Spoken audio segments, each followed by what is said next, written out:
Bismillahirrahmanirrahim. Assalamualaikum warahmatullahi wabarakatuh. Pertama-tama, marilah kita panjatkan puji dan puji syukur kehadirat Allah Subhanahu wa taala karena atas berkat rahmat taufik dan hidayahnya kita bisa menghadiri perkuliahan walaupun dalam keadaan daring ya. Semoga salam tercurahkan pada kita Muhammad SAW. Semoga kita mendapatkan manfaat dari syafaat beliau nanti, yaitu mendapatkan syafaat untuk masuk ke dalam surganya Allah SWT. Amin. Mohon maaf atas ketidakhadiran karena besok saya ada acara di kampus ya, di kuliahnya saya daringkan. Jadi sebenarnya perkuliahan untuk perilaku konsumen itu sudah habis sampai kepada kalian bisa membuat sebuah riset pemasaran. Kemudian saya suruh kasih tugas tentang riset pemasaran ya, dengan terserah pakai tema apa aja, yang tujuannya nanti tinggal nanti semester 6 penyempurnaan barangkali bisa dijadikan tema dalam skripsi kalian nanti ya. Oke. Untuk pertemuan kali ini kita akan membahas tentang kisi-kisi aja, kisi-kisi ujian akhir semester mata kuliah perilaku konsumen yang akan diselenggarakan mungkin Januari, kalau nggak pertengahan, kalau nggak awal Januari ya. Siap-siap soalnya puasa dan lebaran juga maju, mungkin nanti ini nanti juga UAS-nya juga maju, dipersiapkan saja skalanya ya. Oke. Di pertemuan ke-8 saya menjelaskan tentang komunikasi pemasaran, ada latar belakang, konsep, komponen komunikasi, bentuk komunikasi pemasaran, proses komunikasi, dan jenis komunikasi pemasaran. Monggo dibuka lagi, dilihat apa-apa yang penting di dalamnya. Tapi ingat, jangan dipelajari semua, yang nanti akan keluar adalah latar belakang sama jenis komunikasi konsumen di nomor 1. Nah ini nanti monggo antara keduanya ini, antara jenis komunikasi pemasaran dan latar belakang kita mempelajari komunikasi pemasaran. Di pertemuan ke-9 kita berbicara tentang keluarga dan perilaku konsumen.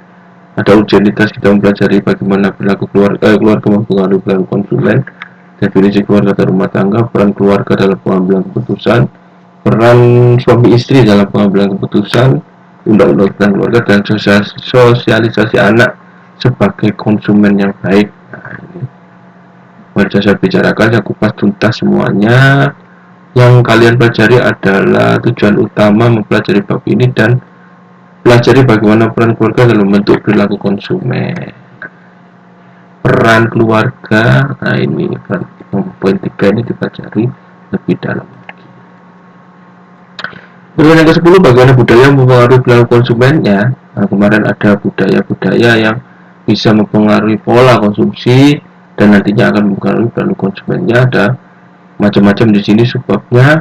Yang kalian pelajari adalah sikap dan perilaku konsumen yang dipengaruhi oleh budaya, dan hubungan budaya, perilaku konsumen, dan strategi pemasarannya itu seperti apa. Nah, kalau misalnya ada budaya berpengaruh pada pola konsumsi dan strategi pemasarannya seperti apa. Kemarin sudah saya jelaskan, kalau ada perayaan Maulid Nabi misalnya, nanti apa sekatenan misalnya ya di Jawa Tengah, nanti akan mempengaruhi pola konsumsinya ketan, ada banyak ketan, terus banyak santan ya, kelapa-kelapaan itu buat jajan-jajanan. Nah ini nanti akan bagaimana kita menjual barang pada saat ada kebudayaan sekatenan itu biar kita untung besar. Nah seperti itu. Nah ini jadi pemasaran seperti apa. Nah itu monggo dipelajari.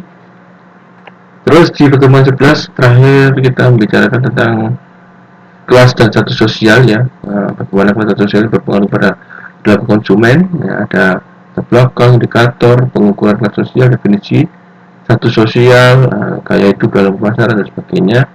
Nah ini kalian pelajari indikator pembentuk kelas dan status sosial, indikatornya apa, terus hubungan status sosial dan kelas sosial ini terhadap perilaku konsumen itu seperti apa. Sudah saya jelaskan semuanya. Kalau status sosialnya gimana, perilakunya juga akan berbeda, pola konsumsinya juga akan berbeda. Nah ini nanti monggo dipelajari lagi. Di yang paling penting yang di sini ya, antara indikator pembentuk dan hubungannya ke perilaku konsumen. Yang terakhir pertemuan terakhir kemarin kita membicarakan tentang riset pemasaran yang tugasnya kalian kumpulkan minggu ini ya. Pertemuan ini ada konsep, ada macam tipe, desain riset untuk skripsi, konsep dan definisi riset pemasaran, klasifikasinya, prosesnya, hal-hal yang penting dalam riset pemasaran, serta tema dalam riset pemasaran. Nah ini di pertemuan sebelumnya tidak ada soal ya, tapi saya ganti tentang ini, bagaimana perilaku konsumen dalam dunia digital saat ini. Nah ini kalian pelajari, kalian punya opini, monggo nanti bisa dituangkan di UAS nanti. Nah, tidak ada soal tentang ini, tapi tak ganti soalnya dengan bagaimana perilaku konsumen di dunia digital saat ini. Tip dan triknya kayak kemarin ya, jangan sampai kayak kemarin UTS-nya nggak ada yang nilainya perfect, jadi sudah open book, sudah saya bebaskan kalian membawa referensi, tapi tetap jawabannya cuma itu aja dan sama semua ya. Monggo nanti divariasikan lagi. Terus ada 5 soal dalam 1 jam, manfaatkan sebaik-baiknya.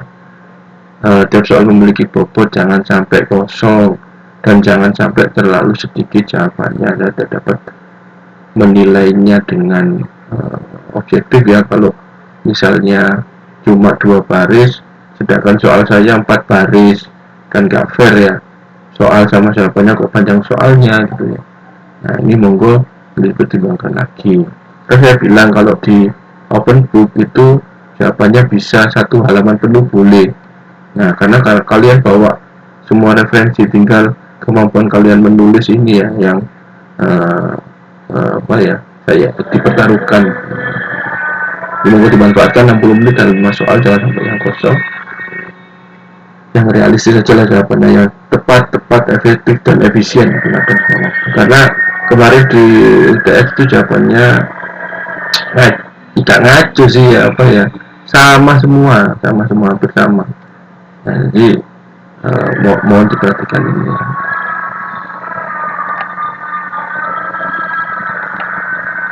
Itu aja ya untuk pertemuan kali ini, tapi ini ada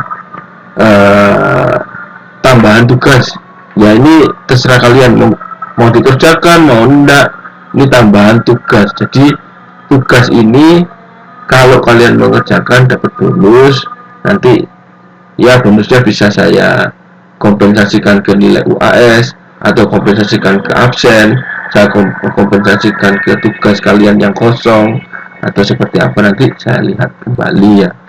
Kalau kalian ngerasa saya penuh kok, tugas saya sudah semua saya kerjakan dan bagus-bagus semua misalnya, ya sudah ya, saya mengerjakan tugas ini.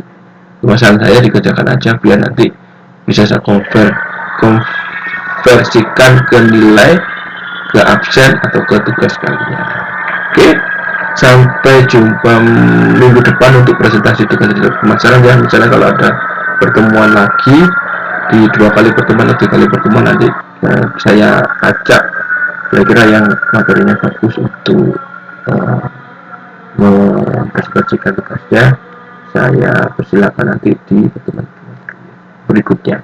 Oke, kurang lebihnya mohon maaf. Assalamualaikum warahmatullahi wabarakatuh.